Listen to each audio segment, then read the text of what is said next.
حضرت رابعہ بصریہ آپ کے ہاں کچھ مہمان آ گئے. خادمہ نے کہا کہ مہمان آ گئے ہیں اور باورچی خانے میں صرف ایک روٹی پڑی ہوئی ہے, تو مہمانوں کی ضیافت ایک روٹی سے نہیں ہو سکتی. فرمایا جاؤ اس روٹی کو بھی اللہ کی راہ میں باہر خیرات کراؤ. خادمہ نے جا کے وہ روٹی اللہ کی راہ میں خیرات کر دی. 2 لمحے نہیں گزرنے پائے تھے کہ دروازے پہ دستک ہوئی. پوچھا من علی الباب, دروازے پر کون؟ کہا فلاں آقا کا بھیجا ہوا غلام ہوں, میرے آقا نے آپ کے لیے کھانا بھیجا. خادمہ کھانا وصول کیا. حضرت رابعہ نے کپڑا اٹھایا, گنا تو 5 روٹی. کہا کھانا واپس کر دو, اس کے آقا نے کسی اور گھر بھیجا ہوگا, غلطی سے ہمارے گھر آ گیا. تھوڑی دیر گزری, پھر دروازے پہ دستک. پوچھا کون؟ کہا فلاں آقا کا بھیجا ہوا غلام, میرے آقا نے آپ کے لیے کھانا بھیجا. خادمہ کھانا وصول کرتی ہے. حضرت رابعہ کپڑا اٹھایا, گنا تو 7 روٹی. کہا اس کے آقا نے بھی کسی اور گھر بھیجا ہوگا, غلطی سے ہمارے گھر آ گئے, اس کو بھی کھانا واپس کر دو. کھانا واپس کر. 2 لمحے نہیں گزرے تھے, پھر دروازے پہ دستک ہوئی. من دق الباب, دروازہ کس نے کھٹکھٹایا؟ کہا فلاں آقا کا بھیجا ہوا غلام ہوں, میرے آقا نے آپ کے لیے کھانا بھیجا. خادمہ کھانا وصول کر. حضرت رابعہ کپڑا اٹھایا, گنا تو 10 روٹی. کہا یہ کھانا ہمارا ہے, مہمانوں کو بھیج. کہا پہلے 2 بھی تو آپ کا ہی نام لیتے تھے. کہا میرے رب کا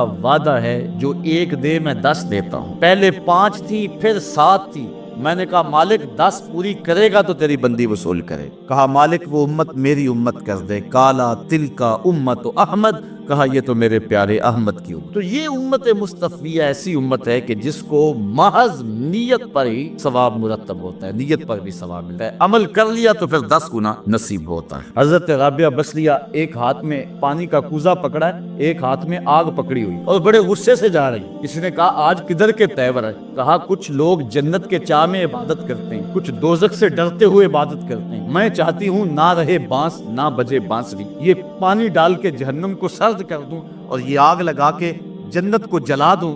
جو بھی عبادت کرے محض اللہ کی رضا کے لیے کرے. اقبال کہتا تیرے عمل میں اخلاص ہو تو اس کا اجر کچھ اور ہے, حور و خیام سے گزر بادہ و جام سے گزر, جو بھی کر محض اس کی رضا کے لیے کر. لیکن حضرت مجدد الفسانی علیہ رحمہ نے حضرت رابعہ بصریہ کے اس قول کا رد کیا ہے. آپ فرماتے ہیں کہ انہوں نے حالت سکر میں یہ بات کہی ہے. اگر جنت کی طلب کرتا ہے ایک بندہ مومن یا جہنم سے ڈرتا ہے تو اس کا مطلب یہ نہیں ہے کہ وہ باغوں اور حوروں کا چاہنے والا ہے, بلکہ وہ جنت کا طالب اللہ کی رضا کے طالب کی صورت میں ہے, کیونکہ جنت اللہ کی رضا کا مظہر ہے اور دوزخ اللہ کے قہر و غضب کا مظہر ہے. یعنی اللہ جس سے راضی ہوگا اس کو جنت میں بھیجے گا, اور جس سے ناراض ہوگا اس کو جہنم میں ڈالے گا. اور اگر کوئی شخص یہ آرزو کرتا ہے, یہ تمنا کرتا ہے کہ مجھے جنت نصیب ہو, تو وہ اللہ کی رضا چاہتا ہے, اور اگر وہ چاہتا ہے میں جہنم سے بچ جاؤں تو وہ اللہ کے قہر و غضب سے بچنا چاہتا ہے. تو فرمایا رابعہ بصریہ کا یہ قول حالت شکر میں کہا گیا قول ہے. تو جنت اللہ کی رضا کا مظہر ہے اور دوزخ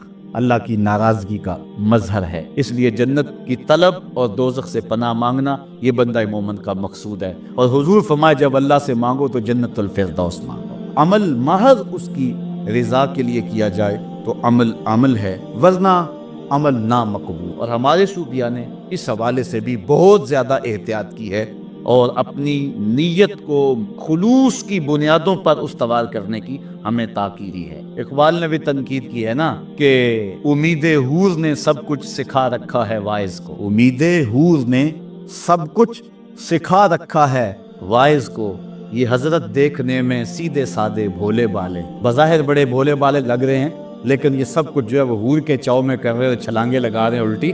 تو اصل جو بھی عمل کرے محض اللہ کی رضا کے لیے کرے, اور یہی مومن کا مقصود ہے اور یہی مومن کی مراد ہے. حضور علیہ السلام نے ارشاد فرمایا, بخاری میں, مسلم میں اور درجنوں کتب احادیث کے اندر یہ روایت موجود ہے. دین کا مدار جن 3 حدیثوں پر ہے ان میں سے ایک حدیث یہ ہے, انما الاعمال بالنیات, اعمال کا دار و مدار نیتوں پر ہے. اور دوسری حدیث یہ ہے, ان الحلال بین و ان الحرام بین, حلال بھی واضح ہے حرام بھی واضح ہے, اور اس کے درمیان کچھ شبہ والی چیزیں, جو شبہ میں پڑ گیا وہ حرام میں پڑ گیا. اور تیسری حدیث, من حسن اسلام المرء ترکہ ما لا یعنی ہے, آدمی کے اسلام کا حسن یہ ہے کہ وہ ہر بے مقصد کام کو چھوڑ دیں. اور چوتھی حدیث, لا یکون المؤمن مومنا حتی یرضی لاخیہ ما یرضی لنفسہ, اتنی دیر تک کوئی بندہ مومن نہیں ہو سکتا جو اپنے لیے پسند کرتا ہے وہ اپنے مومن بھائی کے لیے پسند نہ کرے.